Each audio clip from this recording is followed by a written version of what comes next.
لیگ برتر چمپیونای آسیا با گوشت‌های دمپختی مرمری خورد و حلاوت برید و کیفیت برید. لذتش بسیار هم عالی است. من تصدیق میکنم.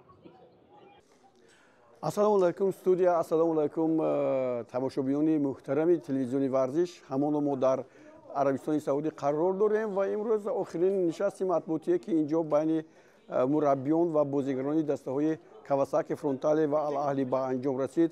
ҳоло мо инҷо қарор дорем ва ҳамиро ҳам гуфтанӣ ҳастем ки як нишасти матбуотӣ хеле хубе буд ки албатта ин анҷоми бозиҳо ҳаст ва ҳам ҳасибе ва ҳам сармураббии дастаи Ал-Аҳли инҷо дар бораи он ки дастаашон то кадом дараҷа омода ҳаст барои гузоронидани ин бозӣ сухан гуфтам ва пеш аз ҳама ман мехостам дар бораи он бигӯям ки чӣ гуфт сармураббии дастаи Кавасаки Фронтале ҳасибе.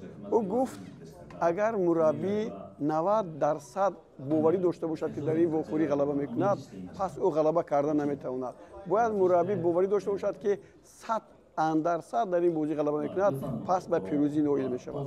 хуб сармураббии дастаи Ал-Аҳли ҳам дар ин бора чунин иброз кард ки бори аввал ба онҳо муяссар мегардад ки дар финали ин бозиҳо бозӣ кунанд, зеро 13 сол муқаддам ин даста ҳамин имкониятро пайдо кард ки имрӯз соҳиби ҷоми лигаи бартари чемпионҳои Осиё шавад. ҳарчанд ҷоми лигаи бартари чемпионҳои Осиё аввалин маротиба гузаронида мешавад, аммо ин идомадиҳандаи ҳамун ҷоми лигаи чемпионҳои Осиё аст ва Ал-Аҳли ягона дастае ҳаст ки дар мадори ин бозиҳо аз даврҳои гурӯҳӣ то ба инҷо, ҳатто гурӯҳӣ ҳам набуд, яъне силсила даврҳо буд, ба инҷо бе ягон мағлубият ояд. ҳамагӣ дар даври бозиҳо як мусовӣ дошт ки он ҳам бо истиқлоли шаҳри Теҳрон буд ки бо ҳисоби 2-2 ба поён расид. дар дигар бозиҳо пирӯзӣ ба даст овард. комилан дар 8 бозии гурӯҳие ки инҷо буд дар 7 вохӯрӣ ғалаба кард ва бо 22 имтиёз аз гурӯҳи ғарби Осиё бо дастаи Ал-Ҳилол аз ҷои дуюм ба ин бозиҳо омад. Кавасаки Фронтале бошад чӣ? Кавасаки Фронтале дӯстони гиромӣ баъди ғалабаи аввалинаш баъдан аз Гуанчжоуи Кореяи Ҷанубӣ бо ҳисоби 0-1 дар майдонаш бохт ва Шанхай Шенхуа ин дастаро бо ҳисоби 2-0 мағлуб кард ва дар гурӯҳ агар ёд дошта бошед аз Чин як дастаи дигар аз мусобиқа берун шуд ва Кавасаки бо 3 пирӯзӣ ва 2 бохт аз гурӯҳ аз ҷои дуюм ба ин бозиҳо омад ва ниҳоят тавонист ки то ба ин ҷо ояд. баъд аз он дар вохӯриҳои 8-1 ниҳоӣ маҳз Шанхай Шенхуаро ки дар бозиаш ба бохт рӯбарӯ шуда буд бо ҳисоби 2-0 дар 2 вохӯрӣ 1-0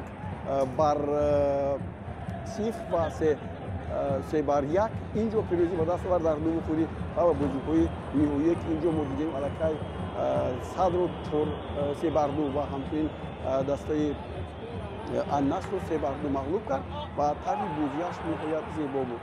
ва инҷо ҳам бозигарон ҳам Риёз Маҳрез инҷо омада буд.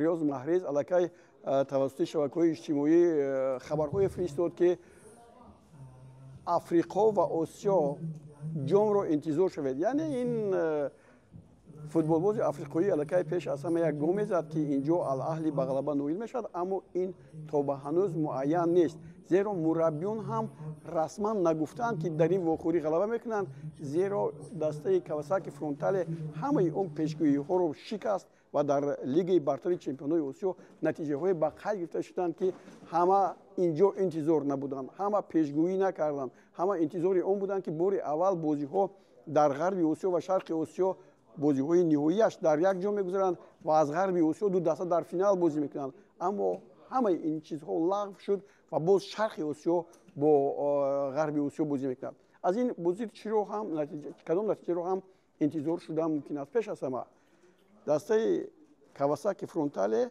тавре бозӣ мекунад ки тамомияти бозиро ба ҳариф метиҳад, яъне бартариро аз нигоҳи зарбаҳо, аз нигоҳи бо тӯб будан, яъне дар ихтиёр доштани тӯб ё ки тӯбронӣ, вале аҳёнан ба ҳуҷумҳои аксул ҳуҷумҳои хуби тезаш мегузарад ва ба задани гол муваффақ мешавад ва ғалаба мекунад.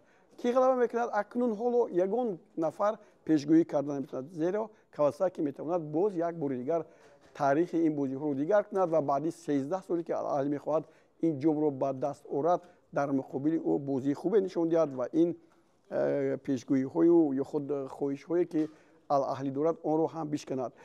ҳамин буд нишасти матбуъие ки инҷо мо ҳузур доштем. дӯстони гиромӣ, акнун пагоҳ маҳз дар соати 19:30 ба вақти Арабистони Саудӣ ҳамин бозӣ шурӯъ мешавад ки телевизиони варзиш ва футбол ин бозиро ба шумо соати 21:30 пешниҳод мекунанд ва мо пеш аз бозӣ ҳам дорем ва умед мебандем ки дар ин барномаи пеш аз бозӣ боз дақиқтар дар бораи ин ҳам нишасти матбуъӣ ва ҳам ин бозӣ хоҳем гуфт. бо мо гӯштҳои дампухти мармарӣ ҳаст ки ҳанӯз мо нахӯрдаем ва аз пайи он ҳастем ки инро бо як кайфияти баланд бихӯрем.